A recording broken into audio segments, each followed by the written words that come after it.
शहरियत तरमीमी कानून के खिलाफ एहतजाजी तहरीक चला रहे इदारों ने NPR के बायकाट का मंसूबा बनाया है।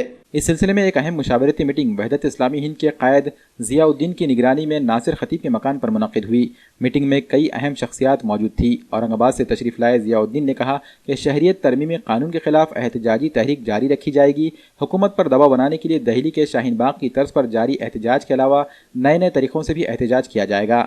इन्होंने कहा कि इस तहरीक से ज़्यादा लोगों को जोड़ने के लिए मुख्तलिफ प्रोग्राम लेकर लोगों में बेदारी लाई जाएगी। अनकरीब रियासत में NPR का सिलसिला शुरू हो रहा है। ऐसे में NPR का बायकाट करने की कोशिश भी की जा रही है। इसके लिए तमाम बस्तियों में कमेटियां बनाकर लोगों से ये अपील की जाएगी कि NPR के लिए आने वाले नुमाइंदों को किसी भी तरह का ताउन न किया जाए। भारत में NPR के बायकॉट के सिलसिले में तकरीबन मिली, समाजी और रिलीजियस ऑर्गेनाइजेशन है या इसके ख़िलाफ़ जो प्रोटेस्ट करने वाले जो अलाइंसेस हैं, ख़ास तौर से alliance against CAA, NRC and NPR, उसके अलावा संविधान बचाओ जो मूवमेंट है, हम भारत के लोग हैं, या बाम सेफ है, या ये कि भारत मुक्ति मोर्चा है, ये तमाम लोगों ने इकट्ठा होकर इसके बैकआउट का डिसीजन लिया है। मुसलमानों की जो मिली और मज़हबी जमातें हैं, जैसे जमातुल उलमा दोनों है, महमूद मदनी साहब की और अरशद मदनी साहब की, जमात इस्लामी है, वहदत इस्लामी है, या जमीयत अहले हदीस है, रज़ा एकेडमी है, इन तमाम के ज़िम्मेदारों ने जो है ये बात का फ़ैसला किया है कि इसका बैकआउट करेंगे। लेकिन ये बैकआउट कैसे करेंगे? कोई एक ऐसा कि आपके घर पे अगर कोई NPR के कारिंदे आते हैं तो आप बैकआउट कैसे करेंगे? तो उसकी स्ट्रेटजी हम लोगों ने थोड़ी डिज़ाइन की है। लोग अपने अपने मोहल्ले की सतह पर उसको बना सकते हैं, डिसाइड कर सकते हैं। मसलन मस्जिद कमेटी का इमाम, मस्जिद कमेटी का सदर या मुतवल्ली, मस्जिद का इमाम, मोहल्ले का कारपोरेटर और वहाँ के जो फ़ाल किस्म के नौजवान, ये जहाँ मिक्स आबादी है वहाँ पे दलित कैंडिडेट्स, सिखों की कोई नुमाइंदगी या समाजी एक्टिविटीज़ जो लोग हैं उनको मिलाकर एक कमेटी बनाई जाए। ये कमेटी जो भी सर्वे के लिए आएगा उसका इस्तकबाल करे, उनको फूल देकर करे या चाय पिलाकर उनका इस्तकबाल करे और उनको साफ समझा दे कि भाई साहब ये हमारा मोहल्ला आपको कोई कोऑपरेट नहीं करेगा, बराए मेहरबानी आप वापस जाइए, गो बैक, नो NPR। दूसरा ये कि एक स्टिकर जिस पे ये बात साफ लिखी है कि गो बैक, नो NPR, ये हर दरवाज़े पे पेस्ट होगा, स्टॉप, नो NPR। इस किस्म के स्टिकर हर घर के ऊपर लगाए जाएंगे, जिसकी वजह से वो लोग खुद उसके बावजूद भी अगर वो मोहल्ले में रहते हैं तो फिर मोहल्ले के जो लोग रहने वाले हैं वो सब मिलकर अपने घर के बाहर आएंगे और उनको समझाएंगे भाई साहब आप वापस जाइए, हम आपको कोई कोऑपरेट नहीं करेंगे। जब ये बात ये मसला चल रहा होगा तो उसकी वीडियोग्राफी भी बना ली जाए। हर एक के पास मोबाइल है, ताकि जो है वो गलत कंप्लेन ना करे जाकर कि भाई मोहल्ले से मार के भगा दिया, फला किया।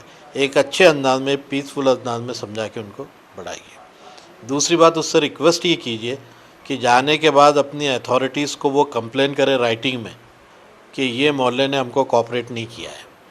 ये राइटिंग में कंप्लेन उसका देना गवर्नमेंट पे ख़ुद प्रेशर बनाएगा। अगर हम 40-50% भी अगर इतनी दबाव बना लेते हैं तो ये सारी झंझट से निजात मिलेगी। इसके ये जो चीज़ है, ये 3 पॉइंट फार्मूला है, ये हर जगह है। इसके अलावा भी और हो सकता है जो अपने तौर पे अख्तियार कर, लेकिन कम से कम ये 3 चीज़ें अडॉप्ट करके इसका बैकआउट किया जाए। ये प्लान तो यही है गवर्नमेंट का कि NPR तो एक बहाना है। हम जो कहते हैं कि इस बहाने के माध्यम से यहाँ के दलितों का, यहाँ के आदिवासियों का, यहाँ के OBCयों का, यहाँ के भटके विमुक्त, यहाँ के मुसलमान समाज, इन सभी लोगों का अधिकार छीनने का ही ये एक प्लान है, एक षड्यंत्र है। और इनको फिर शिक्षा से अगर बेदखल किए, रोज़गार से अगर बेदखल किए और फिर इनको नागरिकता से हम वंचित रख के फिर वोटिंग राइट से अगर इनको बेदखल किए तो फिर ये लोगों के पूरे अधिकार हमने अगर छीन लिए तो ये लोग यहाँ के दुय्यम नागरिक बन जाएंगे, ये लोग यहाँ के गुलाम बन जाएंगे। या तो फिर इनको हिंदू धर्म स्वीकारना पड़ेगा, या तो फिर गुलाम बन के रहना पड़ेगा, या फिर घुसपैठिए करार दे के डिटेंशन कैंप में हम इनको डलवाएंगे। ये जो इनका स्टैंड है ये बहुत ही गलत स्टैंड है। और ये गोलवलकर ने भी उनके we are our nationhood define के किताब के अंदर उन्होंने भी ये लिखा है कि इस देश के मुसलमान है, सिख है, बुद्धिस्ट है, ये लोगों को शिक्षा के अधिकार से वंचित रखो, रोजगार के अधिकार से वंचित रखो। और पेज नंबर 35 और पेज नंबर 47, 48 में उन्होंने गोलवलकर ने ये लिखा है कि इनको सब अधिकार से वंचित रखो, इनको नागरिकता भी मत दो, इनके वोटिंग के अधिकार भी छीन लो। और बस उसी गोलवलकर के ये किताब में जो लिखा है वो स्टाइल से आज के आरएसएस और मोदी शाह साहब चल रहे हैं। तो ये जो रवाया है उनका देश को हिंदुस्तान बनाने का या मनु राष्ट्र बनाने का, ये बहुत ही गलत है। और हम सीएए का विरोध करके हम इनके जो ख्वाब है इस देश को मनु राष्ट्र बनाने के, हम ये पूरा नहीं होने देंगे। और हम सीएए का विरोध करेंगे, एनपीआर का और एनआरसी का भी विरोध करेंगे।